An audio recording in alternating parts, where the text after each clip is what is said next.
एक मनोवैज्ञानिक और प्रकृति लेखक का जीवन उस समय अंधेरे मोड़ पर चला जाता है जब वह जंगल में एक ह्यूमनॉइड प्राणी सिमियन मैन को ढूंढता है। जंगल में दो प्रयोगशाला के चूहे एक कौवे से भागते हुए एक पेड़ के पास सुरक्षित स्थान पाते हैं, जहां वे पास में एक निर्जीव व्यक्ति को पाते हैं। उस दिन बाद में जब पुलिस लीला को स्टेशन ले जाती है, तो वह फोटो पत्रकारों के सवालों का सामना करती है, जो पूछते हैं कि क्या वह अपनी कार्रवाइयों के लिए खेद महसूस करती हैं। वह इस सवाल का जवाब इंटरोगेशन रूम में देती हैं, ये बताते हुए कि वह खेद महसूस नहीं करती। इस बीच पफ कांग्रेस में गवाही देता है, केवल अपनी निष्कासन, लीला की सजा और नाथन की मृत्यु पर खेद व्यक्त करते हुए। परलोक में नाथन, जिसे माथे पर गोली का घाव है, खुद को एक सफेद कमरे में पाता है और यह स्वीकार करता है कि उसके लिए शब्द माफी का कोई मतलब नहीं है। इंटरोगेशन रूम में लीला ये बताती है कि सब कुछ तब शुरू हुआ था जब वह 12 साल की थी। कक्षा के बाद वह सीधे घर गई थी। उसने दर्पण में देखा और अपनी शर्ट के बटन खोले, तभी उसने अपने सीने पर घना बाल उगते हुए देखा।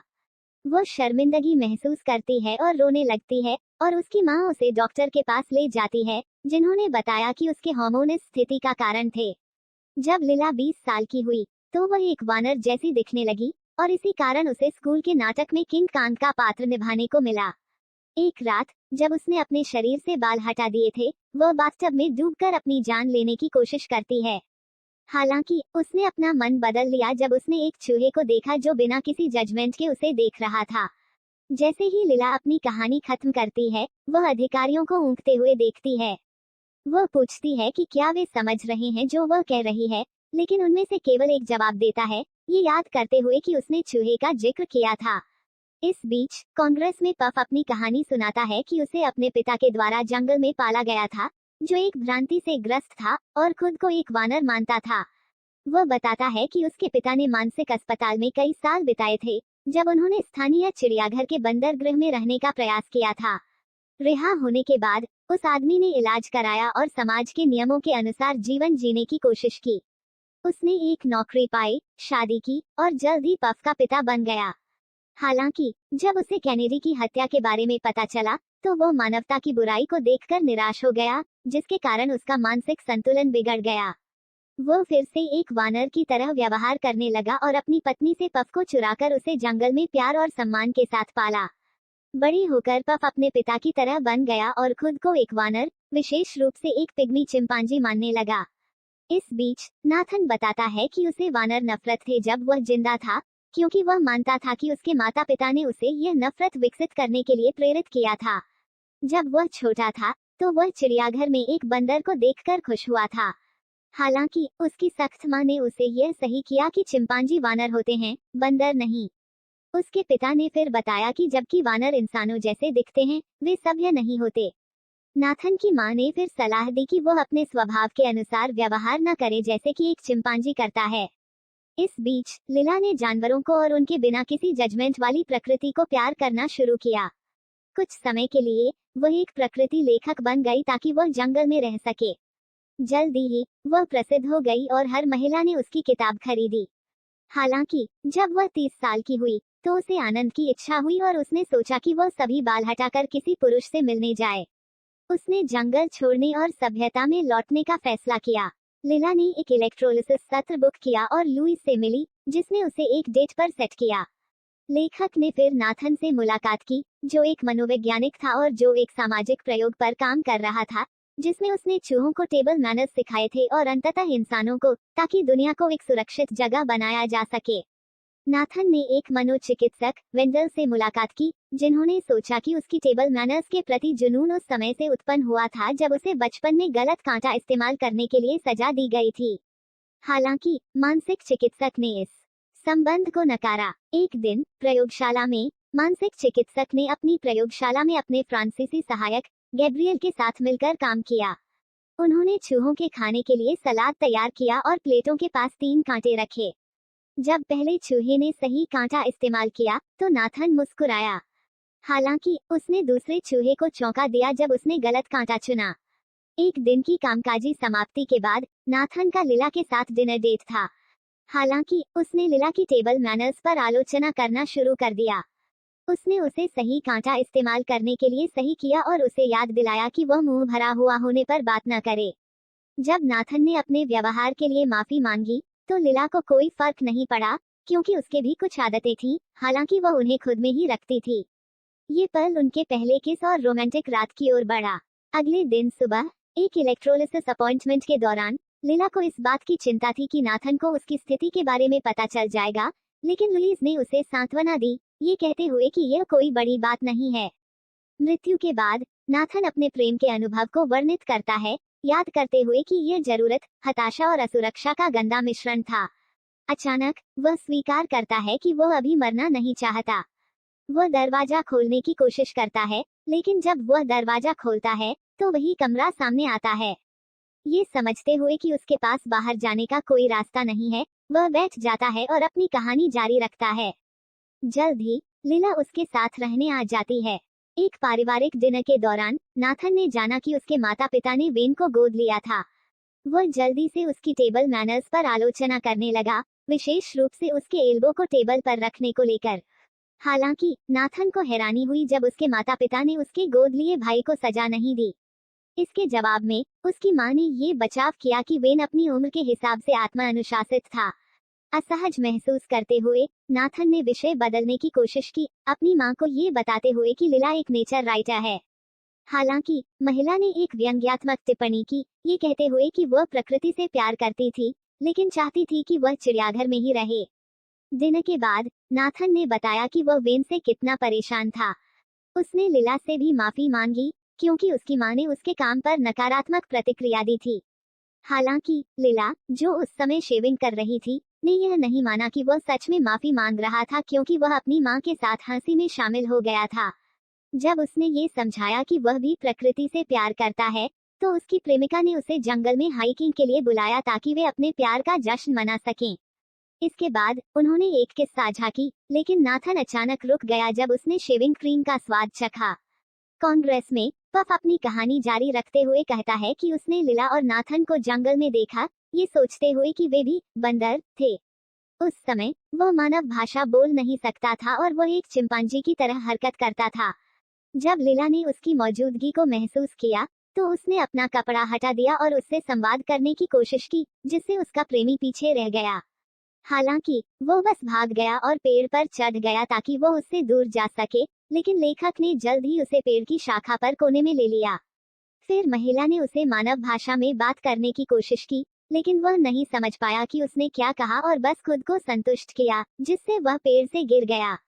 लीला ने तुरंत उसकी देखभाल की और नाथन उसका अनुसरण किया। बंदर की तरह व्यवहार करने वाले आदमी को देखकर नाथन को लगा कि वो उसे अपने प्रयोग के लिए एक विषय बना सकता है।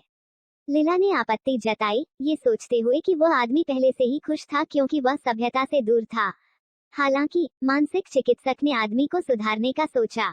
फिर बंदर की तरह व्यवहार करने वाले आदमी को प्रयोगशाला में कांच के पिंजरे में रखा गया ताकि उसे निगरानी में रखा जा सके। जब वह जागा तो वह भ्रमित हो गया क्योंकि वह डायपर में था और उसके शरीर से तार जुड़े हुए थे।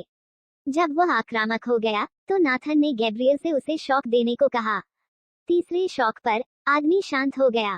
फिर मनोवैज्ञानिक ने अपने विषय का नाम पफ रखा, जो उसकी फ्रांसीसी सहायक के कुत्ते का नाम था। नाथन ने खुद को और गैब्रियल को उस आदमी से मिलवाया, ये कहते हुए कि वे उसकी मम्मी और डैडी हैं। ये सुनकर सहायक खुशी से झूम उठी, जो उस पर क्रश रखती थी। काम के बाद सहायक ने मनोवैज्ञानिक से कॉफी पर बाहर जाने को कहा, लेकिन उसकी अस्वीकृति के बावजूद वह उसे फ्लर्ट करती रही। उस रात नाथन को गैब्रियल से एक कॉल आई। उस समय लीला, जो बाथरूम में शेविंग कर रही थी, बार बार ये पूछ रही थी कि वह किससे बात कर रहा था। परेशान होकर उसने बाथरूम का दरवाजा खोला, लेकिन वह जो कर रही थी वह देख लिया। लीला ने अपने साथी को समझाने की कोशिश की, ये कहते हुए कि हार्मोन उसकी शरीर की बालों का कारण थे और वह उसे हटाने के लिए इलेक्ट्रोलिसिस करवा रही थी। अपनी बेडरूम में गैब्रियल, जो उत्तेजक कपड़े पहने हुए थी, मनोवैज्ञानिक और उसकी गर्लफ्रेंड के तर्क को सुन रही थी। नाथन जब घर से बाहर निकल गया तो लीला ने देखा कि फोन बिस्तर पर पड़ा था। उसने दूसरे व्यक्ति से बात करने की कोशिश की, लेकिन गैब्रियल ने फोन काट दिया और लैब की ओर चल दी, ये जानते हुए कि नाथन वहां होगा। इस बीच मनोवैज्ञानिक लैब में एक किताब खोज रहा था ताकि वह लीला की स्थिति के बारे में अधिक जान सके, और उसे पृष्ठ पर लीला की फोटो मिली। अचानक गैब्रियल आई, ये झूठ बोलते हुए कि उसे कुछ कागजात चेक करने थे। फिर उसने लाइटें बंद कर दी और एक लोरी गाकर पफ को सुला दिया। फिर उसने नाथन को अपने उत्तेजक नाइटगाउन से ललचाया, जिससे वे एक रोमांटिक पल बिताने लगे। इस बीच लीला अपनी सारी बालों को शेव करती रही। कांग्रेस में पफ ने बताया कि उसने नाथन और गैब्रियल का जुनूनपूर्ण कार्य देखा और वह भी चाहता था, इसलिए उसने मनोवैज्ञानिक के आदेशों का पालन करना शुरू कर दिया। एक प्रयोग के दौरान उसने सही कांटा चुना और जब नाथन ने उससे पूछा कि वह क्या करेगा अगर जिस महिला के साथ वह था वह नाक छिड़कने के लिए बाहर जाए, तो वह खड़ा हो गया। मनोवैज्ञानिक ने उसकी प्रगति की सराहना की और गैब्रियल के साथ जश्न मनाया। इस बीच लीला, जो अपने बॉयफ्रेंड के गुप्त रिश्ते से अनजान थी, अपनी शेव की हुई सिर को ढकने के लिए एक विग खरीद ली। परलोक में नाथन ने स्वीकार किया कि उसे लीला के साथ जो किया उसके बारे में उसे अपराधबोध था। हालांकि वह उससे प्यार करता था, उसे उसकी स्थिति से घृणा हो रही थी और वह गैब्रियल की स्त्रीत्व और फ्रांसीसी उच्चारण के प्रति आकर्षित हो गया था। एक रात के खाने के दौरान लीला ने उससे पूछा कि वह इतना दूर क्यों हो गया है, क्या वह किसी और से मिल रहा है। हालांकि नाथन ने झूठ बोला, ये कहकर कि वह बस व्यस्त था। लीला ने उसे आश्वस्त किया कि उसके शरीर के बाल 2 और साल की इलेक्ट्रोलिसिस के साथ चले जाएंगे। उसने ये भी साझा किया कि वह अधिक स्त्री बनने के प्रयास कर रही है, जैसे बैले क्लास में दाखिला लेना और अपने नाखूनों को गुलाबी रंग से रंगना। जब उसने सुझाव दिया कि वे एक बच्चा करें, तो नाथन को अपने और अपनी गर्लफ्रेंड के साथ बंदर जैसा बच्चा होने के डर से बुरे सपने आने लगे। उसने यह वेंडेल से साझा किया, जिसने ये बताया कि यह लीला की स्थिति से उसकी समस्या का परिणाम था। नाथन ने इसका इनकार किया, ये कहते हुए कि वो माता पिता की जिम्मेदारी के बारे में अधिक चिंतित था। मनोचिकित्सक ने उसे अच्छे से समझ लिया और उसकी प्रेमिका के लिए उसकी भावनाओं का मूल्यांकन करने का सुझाव दिया। उस आदमी को ये पता था कि वह लीला से प्यार करता है, लेकिन वह गैब्रियल को भी चाहता था। एक दिन काम पर जब नाथन ने पफ को पढ़ना सिखाया, तो सहायक ने अपनी निराशा जाहिर की और मनोवैज्ञानिक से लीला और उसके बीच चुनाव करने के लिए कहा। जब गैब्रियल ने कहा कि वह उसके साथ बच्चा चाहती है, तो उसने सोचा कि वे एक इंसान का बच्चा होंगे। हालांकि उसने ये भी स्वीकार किया कि उसे नहीं पता था कि लीला को कैसे छोड़ना है। इससे सहायक गुस्से में आ गई और उसने अपनी नौकरी छोड़ दी। उस रात नाथन ने लीला से जो हुआ वह साझा किया और लीला ने उसकी सहायक के रूप में काम करने का प्रस्ताव दिया, भले ही वह पफ को सभ्यता सिखाने के मिशन के खिलाफ थी। अगले दिन मनोवैज्ञानिक ने पफ को सामाजिक आयोजनों में सही तरीके से व्यवहार करना सिखाया। जब संगीत बंद हुआ, तो विषय खड़ा हो गया, ताली बजाई और एक गुलाब फेंका, जिससे नाथन ने उसकी सराहना की। उस रात जोड़ी ने एक रोमांटिक शाम का आनंद लिया। अगले दिनों में वे प्रयोग पर काम करते रहे। पफ ने फिर शराब पीना, सही तरीके से बात करना, अपनी नाक के बाल काटना, एक पहिए की साइकिल चलाते हुए जगलिंग करना और प्रदर्शन करना सीखा। जब मनोवैज्ञानिक ने देखा कि विषय समाज में घुल मिल सकता है, तो उसने उसे मुक्त कर दिया, लेकिन उसने उसका शॉक कॉलर नहीं हटाया ताकि वह बुरा व्यवहार न करे। पफ ने अपनी पिंजरे से बाहर कदम रखा, तो उसने मनोवैज्ञानिक को गले लगा लिया। हालांकि जब वह लीला को गले लगा रहा था, तो वह अपनी इच्छाओं पर नियंत्रण नहीं रख सका, जिससे नाथन को उसे शॉक देना पड़ा। इसके कारण आदमी ने समझा कि जो उसने किया वह गलत था और तुरंत लीला से माफी मांगी। इसके बाद जोड़ी ने पफ को शहर ले जाकर एक शानदार रेस्तरां में खाना खाया। वेट्रेस से मिलने के बाद आदमी अपनी यौन इच्छाओं पर नियंत्रण नहीं रख सका, जिससे मनोवैज्ञानिक को उसे फिर से शॉक देना पड़ा। कार में पफ ने जोड़े से माफी मांगी, वादा करते हुए कि उसका पहले वाला व्यवहार फिर से नहीं होगा। लीला ने उसे सांत्वना दी, उसे यह हिम्मत दी कि वह अपनी जानवरों जैसी इच्छाओं से शर्मिंदा न हो। हालांकि जब नाथन ने असहमत होकर प्रतिक्रिया दी, तो लीला ने ये वापस ले लिया और विषय को अपनी इच्छाओं पर नियंत्रण सीखने की सलाह दी। पफ को उसकी इच्छाओं से बचने में मदद करने के लिए नाथन ने उसे उकसाने वाली तस्वीरें दिखाने का अभ्यास दिया। जब विषय खुद को नियंत्रित नहीं कर सका, तो मनोवैज्ञानिक ने उसे कई बार शॉक दिया जब तक कि वह अपनी इच्छाओं को नियंत्रित नहीं कर सका। लगातार दंडों को देख लीला को विषय के लिए बुरा लगा। अगले दिन जोड़ी ने पफ को रेस्तरां में ले जाकर ये देखा कि वह खुद को नियंत्रित कर सकता है या नहीं। जब एक वेट्रेस आई, तो उसने एक उत्तेजना महसूस की, लेकिन वह अपनी सीट पर बने रहे। इसके बाद नाथन ने उसकी शानदार व्यवहार की सराहना की और उसे अच्छा कमरा, पैसे और स्वतंत्रता देकर इनाम दिया। फिर उसने उसे स्वतंत्र रूप से अच्छे निर्णय लेने का जिम्मा सौंपा। इसके जवाब में विषय ने वादा किया कि वो उसे निराश नहीं करेगा। उस रात पफ ने एक किताब पढ़ी और एक अच्छे आदमी की तरह अभिनय करने की कोशिश की। इस बीच नाथन असहज महसूस कर रहा था और लीला से कहा कि वो विषय की जांच करने के लिए प्रयोगशाला में जाना चाहता है। हालांकि ये पता चला कि वो गैब्रियल से मिलने जाना चाहता था। उस समय उसकी पूर्व सहायक फोन पर किसी से बात कर रही थी और उसकी अमेरिकी लहजा बोल रही थी, ये बताते हुए कि वो असल में फ्रांसीसी नहीं थी। नाथन के दरवाजे पर खड़े होने पर उसने फ्रांसीसी लहजे में बात शुरू कर दी। उसे अंदर आने देने से पहले उसने अपना अपार्टमेंट ठीक किया और उत्तेजक तरीके से कपड़े पहने। फिर मनोवैज्ञानिक ने उसे बिस्तर में उसके इंतजार करते देखा। उसने फिर उसे स्वीकार किया कि वह लीला को छोड़ने और उसके साथ रहने के लिए तैयार है। हालांकि चालाक महिला ने उसे बताया कि वो पहले ही आगे बढ़ चुकी है। इस बीच पफ ने अपने पैसे का इस्तेमाल किया और एक विदेशी क्लब में गया, शराब पीने और एक वेश्या के साथ इंटरेक्ट करने। देर रात घर लौटने पर नाथन ने लीला से कहा कि उसने पफ के साथ घंटों बिता दिए, एक दार्शनिक चर्चा की। हालांकि महिला जानती थी कि वह झूठ बोल रहा है क्योंकि वह बस आदमी को फ्लॉप हाउस से लेने गया था जब वह पैसे से बाहर हो गया था। नाथन ने सच स्वीकार किया कि उसने किसी के साथ रोमांटिक रात बिताई जिसे वह प्यार करने लगा था। ये सुनकर लीला क्रोधित हो गई। उसने सिर्फ उसके साथ रहने के लिए अपनी आत्मा, विश्वास और शरीर के बालों को त्याग दिया। फिर उसने अपना सारा सामान उठाया और घर से बाहर चली गई। ब्रेकअप के बाद नाथन ने पफ को दूसरे वैज्ञानिकों को पेश किया। इसके बाद विषय ने ये बताया कि कैसे मनोवैज्ञानिक ने उसे बेहतर बनाया।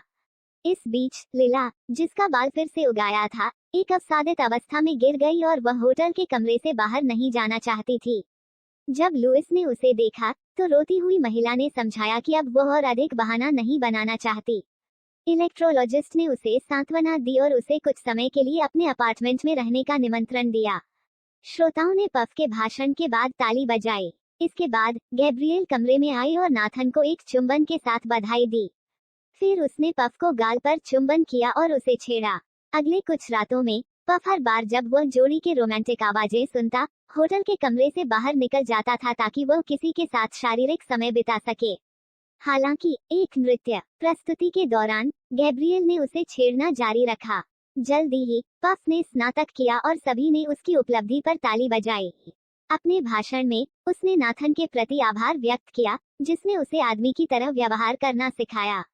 इस बीच लीला ने आखिरकार लुइस के साथ अपनी इलेक्ट्रोलिसिस समाप्त की।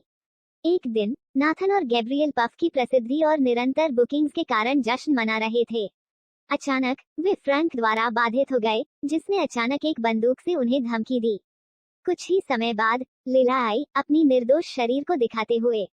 इसके बाद लुइस आई, जो फ्रैंक की प्रेमिका निकली। लीला ने फिर अपनी बैग से रस्सी निकाली, लेकिन उस समय वह पिंजरे के अंदर अच्छे तरीके से बर्ताव कर रहे चूहों को देखकर ध्यान भटक गई। लुइस ने जोड़े को बांध दिया, फिर लीला चूहों और पफ को जंगल में ले गई, जहां वे वास्तव में बिलोंग करते थे। जब उसने चूहों को छोड़ दिया तो आदमी भागने की कोशिश करता है, लेकिन वह उसे शॉक देती है। लीला ने फिर उससे अपने कपड़े हटाने को कहा, ये बताते हुए कि वह उसे फिर से एक बंदर आदमी बनने के लिए पुनः प्रशिक्षण देगी ताकि वे प्रकृति में खुशी से रह सकें। जब पफ ने इसका विरोध किया क्योंकि वह इंसान होना पसंद करता था, तो उसने उसे सिर्फ शॉक दिया। कांग्रेस में पफ ने अपने पुनः प्रशिक्षण के अनुभव को साझा किया, लीला की निष्पक्षता को अपनी शिक्षिका के रूप में वर्णित किया। हालांकि एक दिन वो अपनी इच्छाओं को रोक नहीं सका और अंततः उसके साथ रोमांटिक समय बिताया। इस बीच नाथन अपनी पूर्व प्रेमिका और उसके निर्दोष शरीर के बारे में सोचते हुए नहीं रुक सका। जल्द ही गैब्रियल ने उसे दूर देखना शुरू किया, जिससे उसने परिवार के खाने के दौरान इस बारे में शिकायत की। जबकि लीला और पफ जंगल में खुशी से रह रहे थे, नाथन उन्हें लगातार ढूंढ रहा था। एक दिन उसने आखिरकार जोड़े को ढूंढ लिया। उसने पफ को अपनी बंदूक से धमकी दी, लेकिन जब उसने लीला का शरीर देखा तो उसने इसे गिरा दिया। ये देखकर बंदर जैसा व्यवहार करने वाला आदमी ने बंदूक उठाई और नाथन को माथे में गोली मार दी। लीला ने इसका आरोप लिया और पफ से जंगल में बने रहने का आग्रह किया। हालांकि उसने उससे अनुरोध किया कि वह पहले कांग्रेस में मानवता की खामियों के बारे में गवाही दे। परलोक में नाथन ने एक अदृश्य प्राणी से यह स्वीकार किया कि उसे पता था कि उसे किसने मारा। पफ के टीवी पर आने के बाद लीला जेल से देख रही थी, खुश थी कि उसने अपना वादा पूरा किया। इसके बाद सिम्याही आदमी ने अपने कपड़े उतारे और स्वतंत्रता के लिए जंगल की ओर बढ़ा। रिपोर्टर उसका पीछा कर रहे थे। जंगल में प्रवेश करने से पहले वह अपनी जैविक मां से मिला, जो 30 वर्षों से उसे खोज रही थी। विनम्रता से उसने उसका अभिवादन किया, लेकिन उसने ये बताया कि उसे वापस उस जगह पर लौटना है जहां वह संबंधित है। हालांकि जैसे ही रिपोर्टर चले गए, पफ ने गैब्रियल के साथ एक कार में चढ़ा, ये खुलासा करते हुए कि वे प्रेमी हैं। जब वे खाने के लिए एक जगह खोज रहे थे, तो उसने जंगल की ओर चिंतित होकर देखा। सड़क के किनारे नाथन के अच्छे तरीके से बर्ताव करने वाले प्रयोगशाला चूहे शहर वापस जाने के लिए एक सवारी मांग रहे थे। उनके पास एक संकेत था जिसमें लिखा था,